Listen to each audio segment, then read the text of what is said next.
Welcome to the Summer Food Service Program Frontline Staff Training. Today I will provide you with the information you need to be a successful site supervisor, monitor, meal preparation employee, or a volunteer. My name is Cheryl Harris. I am administratively responsible for the sites you will be operating. I look forward to working closely with each of you to ensure that we have a great summer providing food and fun to the children in our community.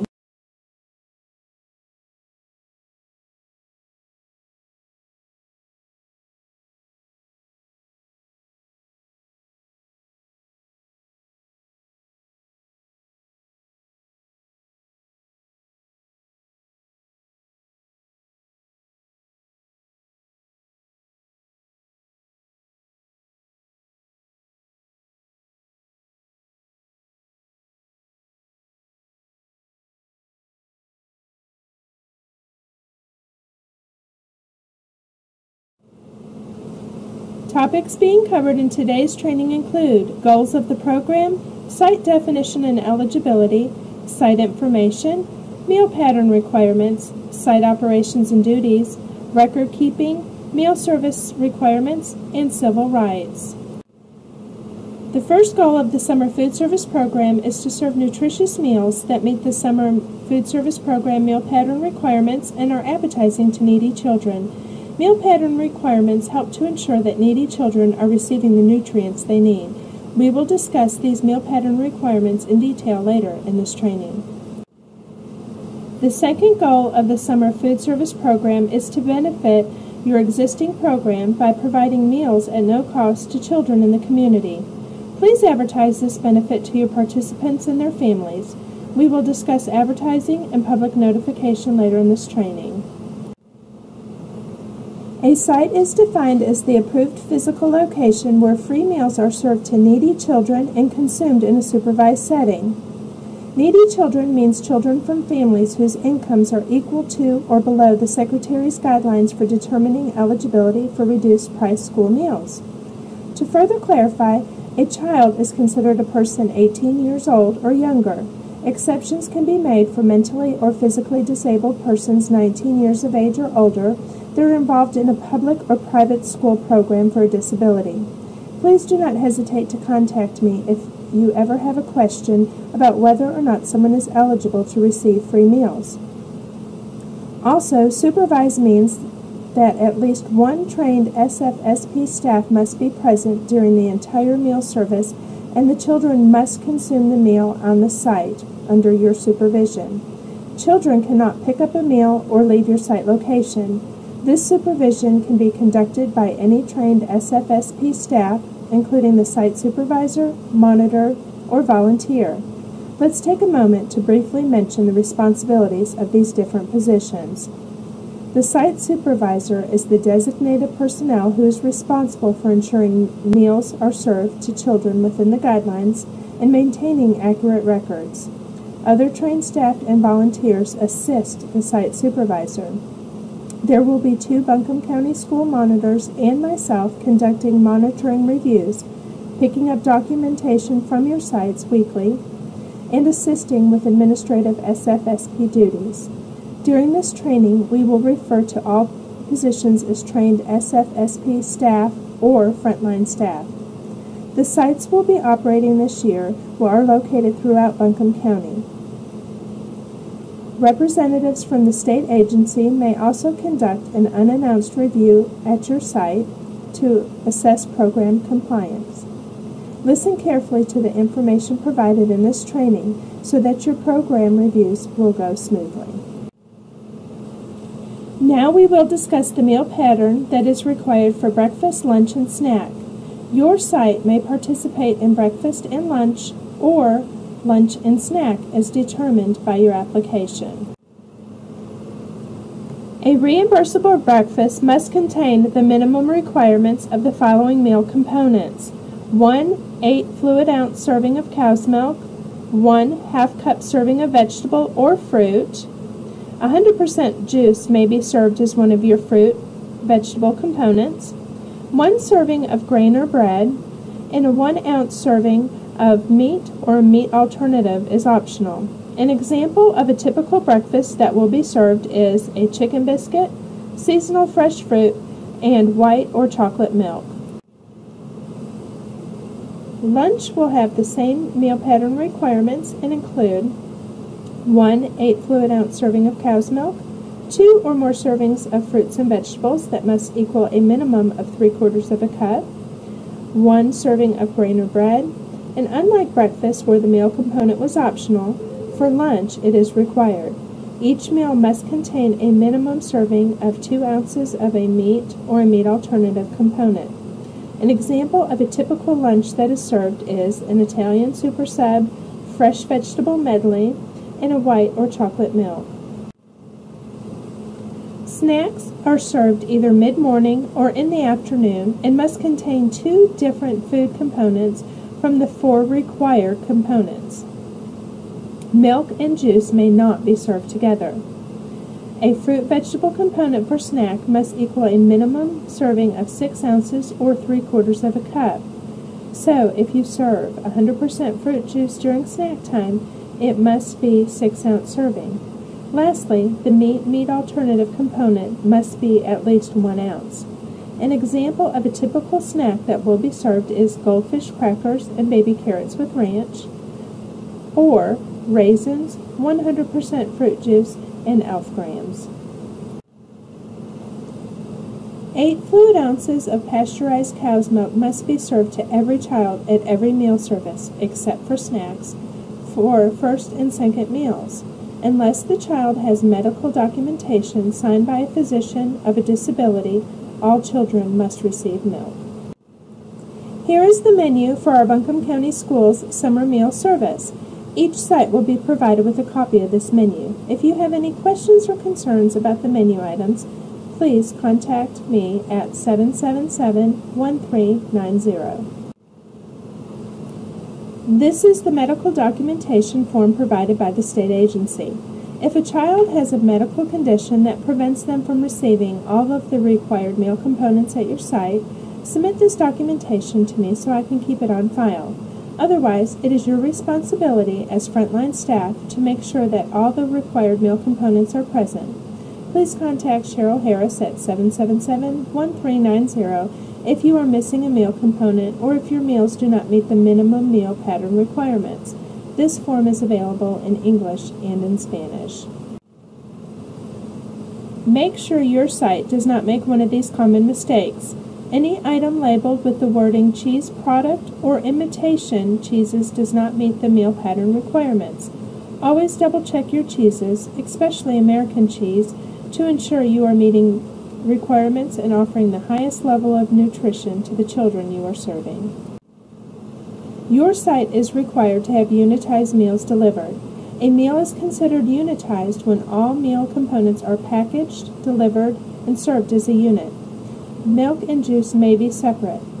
If meals are delivered to you and they are not unitized, please contact me immediately at 777-1390. A share table is a designated area at the site where children may place unopened food items they do not wish to consume, and other children have the opportunity to take these items. Some examples of items you might see on a share table are unopened pints of milk or unopened applesauce. When placed on the table, these items should be stored properly, meaning hot foods kept hot and cold foods kept cold. For example, items like milk should be placed in a bowl or a container of ice. Perishable items must be thrown away at the end of service. Shelf-stable items can be left on the share table. However, no food can be reserved as part of a reimbursable meal. Recycling food items means serving an item as part of a reimbursable SFSP meal that was previously served to a child but was not consumed. Recycling food items is not allowed. It is unallowable to recycle meal components on the share table or meals that are missing or have inadequate components. For example, Susie got a complete meal on Monday, but she did not eat the fruit cup. The site supervisor cannot serve that fruit cup the next day as part of an SFSP reimbursable meal. However, Susie can put her fruit cup on the share table for another child to take. Since this fruit cup is shelf-stable, the fruit cup can remain on the share table. Order only the number of meals that you need. The SFSP regulations require that sites order meals with the intent of serving 1 meal per child in attendance. Contact me or your delivery kitchen to change the number of meals delivered if there are too many leftovers or there are not enough meals to serve all the children. Since the goal of the summer food service program is to provide 1 meal per child in attendance, the site and sponsor must maintain good communication throughout the summer. This includes regularly communicating to the sponsor when the number of meals prepared or delivered should be adjusted. Again, it is required that sites prepare or deliver meals with the goal of serving 1 meal to each child in attendance. Now, there are a few meal service requirements that need to be discussed. The first is time restrictions on deliveries.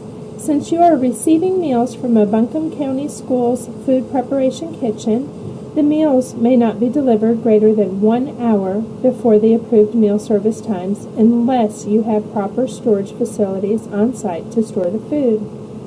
Proper storage includes, but is not limited to, an electric refrigerator for cold foods and electric warmers or ovens for hot foods.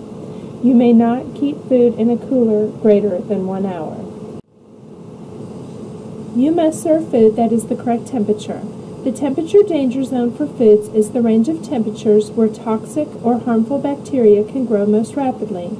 The temperature of 45 degrees Fahrenheit to 135 degrees Fahrenheit is considered to be the temperature danger zone. Food that is served in the temperature danger zone is potentially hazardous. Checking the food temperature with a thermometer is essential to safety because spoiled food does not always show visible signs. Sometimes food may look and smell okay, but toxic bacteria is actually growing. You are responsible for ensuring hot food remains hot and cold food remains cold. Trained SFSP staff are responsible for checking temperatures for each meal component upon delivery and prior to meal service. This is the SFSP delivery receipt. It must be completed by the central kitchen and the site supervisor. Here is the step-by-step breakdown for filling out a delivery receipt at the central kitchen.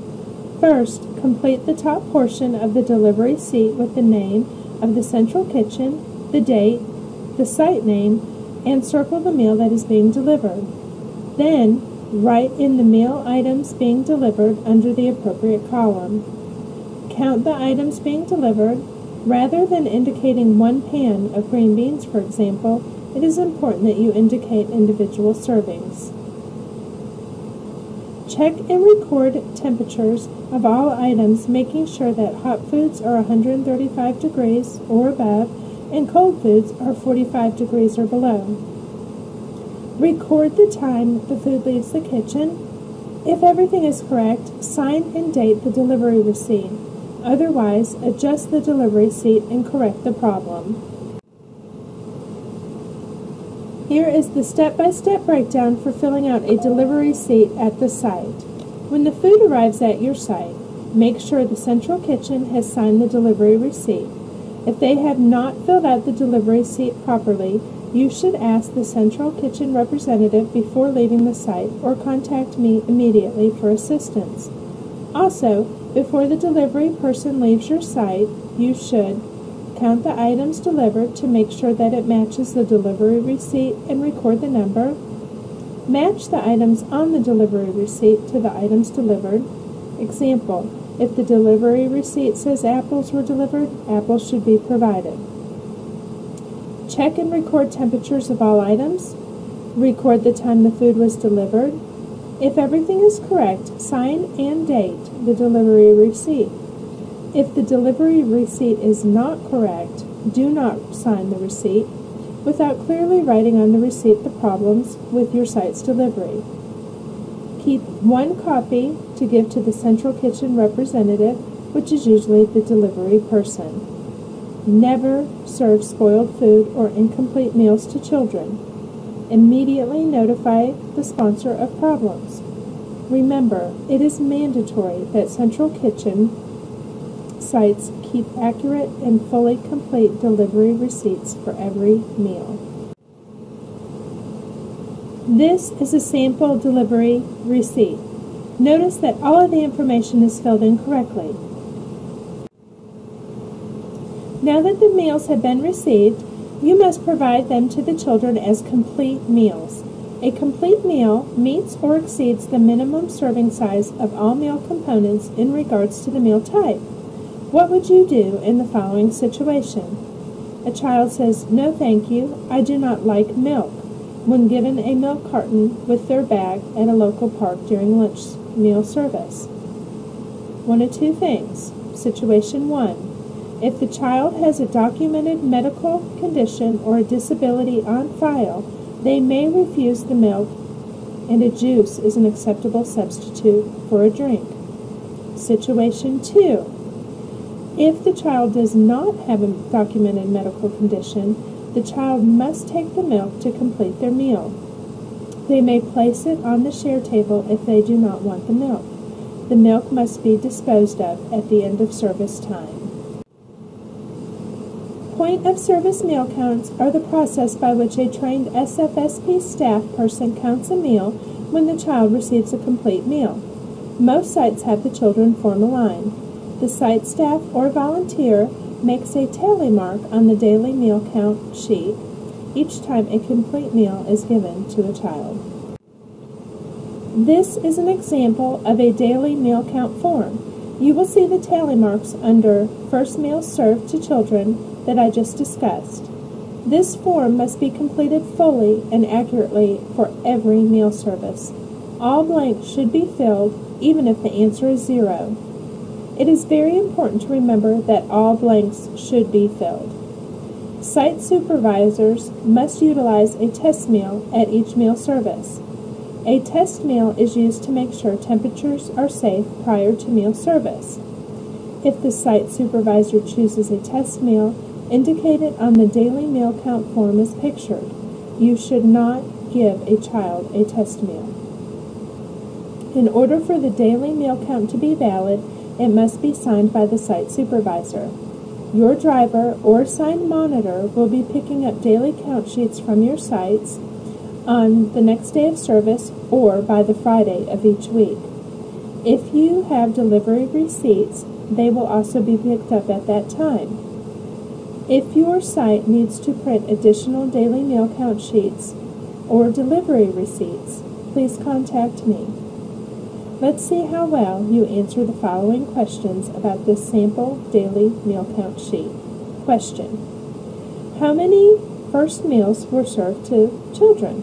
The answer is 15. Question: who is the site supervisor? Answer: Mickey Mouse. Question: what type of meal is being served?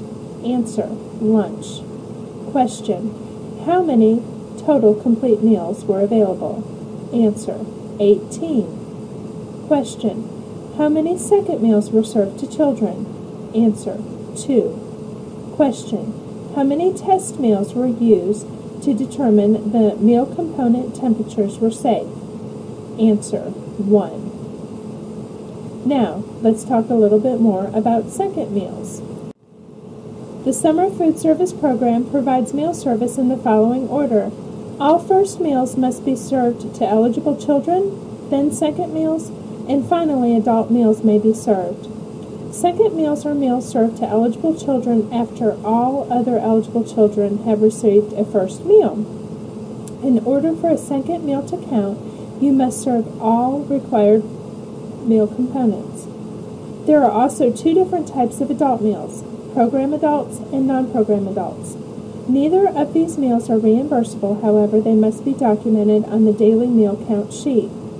A program adult may be a volunteer or an employee involved in the Summer Food Service Program, while a non-program adult may be the parent guardian of a child. In order for meals to be reimbursable, they must also be served at an approved site. This is the address approved by the state agency as it is listed on your site application. If your SFSP meals are not served at the physical address on your application, please contact me. There are only 2 exceptions to this rule. Number 1, After consuming the majority of the meal on site and in your supervision, a child may take the fruit or vegetable or grain component off-site. For example, taking a small apple, crackers, or a pack of carrot sticks off-site after they have finished the rest of their meal is acceptable. However, a child may not take a carton of milk off-site. Each child can only take a single component to eat later. Number 2, if you are planning a field trip, tell me in writing a week in advance by emailing me at cheryl.harris@bcsemail.org so that I can submit a field trip request form to the state agency. It is important that this notification be made 1 week prior to the field trip date, so please do not wait until the last minute. If the field trip is approved, you are welcome to take meals off-site for the day, as indicated on your field trip request form. Remember, these meals must meet the minimum meal pattern requirements. If you already know the dates of your field trips, please submit these dates to me as soon as possible. One of the most common program violations is meals served outside of the approved meal service time. The meal service times are listed on your site application that must be approved for your location. If you feel changes should be made, please contact me in writing at cheryl.harris@bcsemail.org. As mentioned earlier, I will be checking that you adhere to your meal service times during various monitoring reviews throughout the summer. Site supervisors, if you feel that your program would be more successful by adjusting your meal service time, contact me to make these arrangements first, and I will assure that the change is made. Now we will discuss civil rights. Summer Food Service Program Frontline staff must abide by the civil rights statutes, regulations, and policies. According to FNS Instruction 113-1, there are 6 protected classes. They are race, color, national origin, sex, age, and disability. This means that you must provide meals to eligible children at your approved sites regardless of race, color, national origin, sex, age, or disability. What is discrimination? Discrimination is defined as the act of distinguishing one person or group of persons from others. Title VI of the Civil Rights Act of 1964 prohibits discrimination in federally funded programs, including the Summer Food Service Program. It is mandatory that the "And Justice for All" poster be displayed in a prominent place where SFSP business is conducted. In the past, the best location for summer feeding has been to have the poster taped to the table where meals are handed out. If you need additional posters, contact me and I will request these posters from the state agency. This poster contains the non-discrimination statement and instructions on how to file a complaint. If I or a representative from the state agency visit your site and this poster is not displayed in a prominent location, it will be cited as a program violation. This is a copy of the non-discrimination statement and the information necessary for filing a complaint. Notice that all of the 6 protected classes are listed in this statement. There are 9 civil rights compliance areas that need to be addressed. They are collection and use of data, effective public notification systems, complaint procedures, compliance reviews, resolution of noncompliance, requirements for reasonable accommodation of persons with disabilities, requirements for language assistant, conflict resolution, and customer service. Let's review each of these in more detail. Every person has both an ethnicity and a race. Summer Food Service Program regulation requires participant ethnic and racial data to be collected by way of visual identification or self-identification. The ethnic categories are Hispanic or Latino and not Hispanic or Latino. Racial categories include American Indian or Alaska Native, Asian, Black or African American, Native Hawaiian or other Pacific Islander, and white. A person can only have one ethnicity, but they may identify with more than one race. For example, Susie's ethnicity is not Hispanic or Latino, and she identifies her race to be both white and Asian. Data collected must be restricted to authorized personnel only. Now let's discuss compliance area number 2, effective public notification systems. The purpose of public notification is to inform the public about our program availability, program rights and responsibilities, the policy of non-discrimination, and the procedure for filing a complaint. Examples of information distribution include television, radio, internet, and brochures. Buncombe County Schools will issue an annual media release. However, it is important to utilize the resources mentioned to notify others about your program availability, program rights and responsibilities, the policy of non-discrimination, and the procedure for filing a complaint. As mentioned earlier, the And Justice for All posters contains the non-discrimination statement and instructions on how to file a complaint.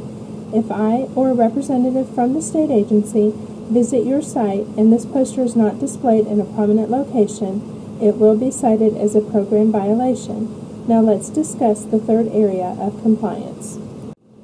Contact me immediately if you are faced with a written or verbal complaint alleging discrimination on the basis of race, color, national origin, sex, age, or disability. You may remember that these are the 6 protected classes. I am required to report all written or verbal complaints to the state agency within a very specific time frame. I need your assistance to ensure that complaints are handled appropriately and in a timely manner. Compliance reviews are the next area we will discuss. The 3 types of reviews are the pre-approval or pre-award compliance review, the post-award or the routine compliance review, or the special compliance review. The main purpose of these reviews are to evaluate compliance with civil rights laws, regulations, policies, instructions, and guidance. Compliance area number 5 is resolution of noncompliance. Noncompliance is the factual finding that any civil rights requirement as provided by law, regulation, policy, instruction, or guidelines is not being adhered to. I am required to report all instances of noncompliance to the state agency within a very specific time frame. I need your assistance to ensure that noncompliance is resolved appropriately and in a timely manner. Compliance area number 6 requires reasonable accommodation for persons with disabilities.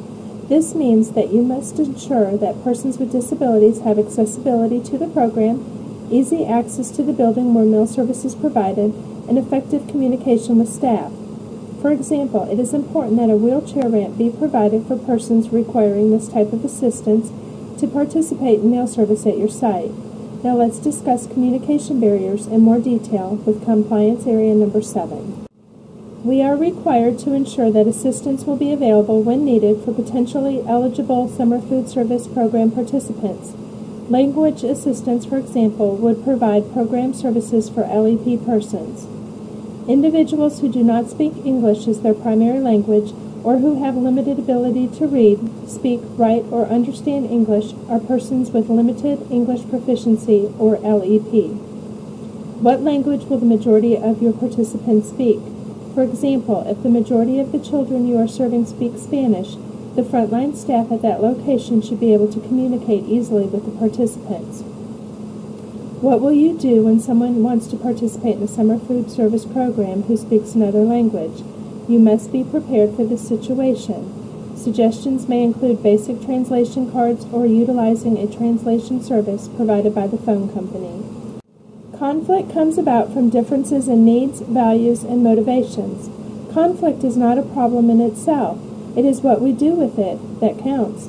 The Conflict Resolution Network is a great resource if you are seeking guidance on conflict resolution. The Conflict Resolution Network also has a 12-step approach for resolving conflict. These skills can help in everyday life as well as in your professional life. Let's take a look at these 12 skills. The first skill is called the win-win approach. The win-win approach is about changing the conflict from attack and defense to cooperation. It is a powerful shift of attitude that alters the whole course of communication. Next, the creative response to conflict is about turning problems into possibilities. It is about choosing to see what can be done rather than settling. Life is not about winning or losing, it's about learning. The third skill is empathy. Empathy is about rapport and openness between people. When it is absent, people are less likely to consider your needs and feelings. The best way to build empathy is to help the other person feel that they are understood. The fourth skill is appropriate assertiveness, which is being able to state your case without arousing the defenses of other people. The secret of success lies in explaining how you feel rather than telling the person what they should or shouldn't do. Let's move on to the next 4 skills. The next skill is called cooperative power. When faced with a statement that has potential to create conflict, ask open questions and avoid a defensive response. Redirect your discussion to focus on positive possibilities. The sixth skill, managing emotions, has to do with people's behaviors. Everyone is looking for ways to belong, feel significant, and self-protect. When people feel threatened, a downward spiral can begin. People can be led into obstructive behaviors in the false belief that this will gain them a place of belonging and significance. How we respond to difficult behaviors is very important. Respect their needs and be positive. Willingness to resolve has to do more with yourself. Self-awareness is necessary if we are to see reality. The eighth skill is mapping the conflict. You should define the issue and the conflict in neutral terms that all parties would agree on. The final skills include development of options, introduction to negotiation, introduction to mediation, and broadening perspectives. When you are developing options to resolve your conflict, consider these questions. Is it built on a win-win approach? Does it meet the needs of all the parties? Is it feasible? Is it fair? Does it solve the problem? In the skills Introduction to Negotiation and Introduction to Mediation, you will plan and apply effective strategies to reach the agreement and move toward a solution everyone can agree on. Lastly, remember to broaden your perspective. We all have distinctive viewpoints that may be equally valid from where we stand. Each person's viewpoint makes a contribution to the whole and requires consideration and respect in order to form a complete solution. Let's work together and make sure these 12 skills are utilized to resolve any conflict we may face in the future. Now let's move on to compliance area number 9, customer service. One of the best ways to ensure compliance with civil rights laws and ensure that we treat everyone the same is to provide excellent customer service. You are constantly interacting with customers when operating the summer food service program. Your customers are the children you serve, the family members that may bring them to your meal service location, your team members of trained SFSP staff, or anyone who needs information from you. The following relationship skills can help you ensure that superb customer service is provided at your sites: professionalism, listening skills, availability, responsiveness, and reliability. To conclude with the civil rights portion of our training, all summer food service program staff and volunteers must abide by the civil rights statutes, regulations, and policies that we have discussed. If you have additional questions regarding civil rights, contact the United States Department of Justice or the state agency. Finally, I'd like to share a short video with you called The Role of the Site Supervisor in the Summer Food Service Program. While your role may not be the site supervisor, this video shows a great example of how a site should operate in the Summer Food Service Program. Click on the above link to watch the 12-minute video. It will begin about 15 seconds after you launch. In order to operate as a site in the Summer Food Service Program, a contractual agreement between the sponsor and the site must be reviewed and signed. Let's take a few moments to summarize what the agreement says. In signing this document, the site authorized signer agrees to attend all training sessions, including follow-up training sessions if they are required throughout the summer, serve meals to all needy children ages 18 and under, or persons 19 and over who are mentally or physically disabled, enrolled in public or private school program for the disability. Enforce on-site meal consumption by ensuring that no meals are removed from the site without prior approval from sponsor representative. Provide adequate supervision during meal service with accurate point-of-service meal counts. Immediately notify Cheryl Harris at 777-1390 if meals are not delivered at the scheduled times. Immediately report to the sponsor any changes in the number of meals required to provide one meal to every eligible child in attendance. Remember, attendance will fluctuate throughout the summer, and communication is the key to success. Conduct criminal background screens and employ no one with a felony or misdemeanor or listed in the sex offender registry. Inspect and take temperatures of meals delivered or prepared. Refuse to receive or serve meals that are spoiled, frozen, damaged, unsafe, and not within appropriate temperature ranges. Immediately notify the sponsor of any meal service times that need to be changed. Do not change the meal service time without prior approval from the sponsor. Report immediately any other problems in regard to meal service. Comply with the FNS Instruction 113-1, the Civil Rights Compliance and Enforcement. Maintain and submit on a timely basis reports and records as required by the sponsor. Abide in all SFSP regulations and special instructions that have been provided by the sponsor. And lastly, for those extreme and consistent failures, after redirection and training to allow regulation, the site agrees to be responsible to the sponsor for the reimbursement of all disallowed meals. These disallowed meals may be a result of failure in order to prepare with the intent to serve one meal per child or keeping inadequate or incorrect meal accounts. Remember that it is required for sites to adhere to the SFSP regulation as instructed by the sponsor. Any violation to these guidelines may result in the termination of your site from the Summer Food Service Program. We all must work together efficiently and effectively in order to provide this much-needed program to our children of Buncombe County. There are state and federal guidelines that must be followed. Please do not hesitate to contact Cheryl Harris, your assigned monitor, or your manager of the Delivery Preparation Kitchens if you have any questions. Before we conclude with today's training, it is important that you are prepared for a potential emergency situation during the Summer Food Service Program. In the event of an extreme emergency, please contact the police or fire department by calling 911. If a non-threatening incident needs to be reported, contact Cheryl Harris at 777-1390 as soon as possible. You will also be provided with your assigned monitor's phone contact information at the beginning of the food service program. Thank you for being a part of our Summer Food Service Program. You have now received important information regarding the goal of the program, site definition and eligibility, site information, meal pattern requirements, site operations and duties, record keeping, meal service requirements, and civil rights training. Please forward any questions that you may have to cheryl.harris@bcsemail.org, or you may contact me at either of the two numbers listed. Thank you.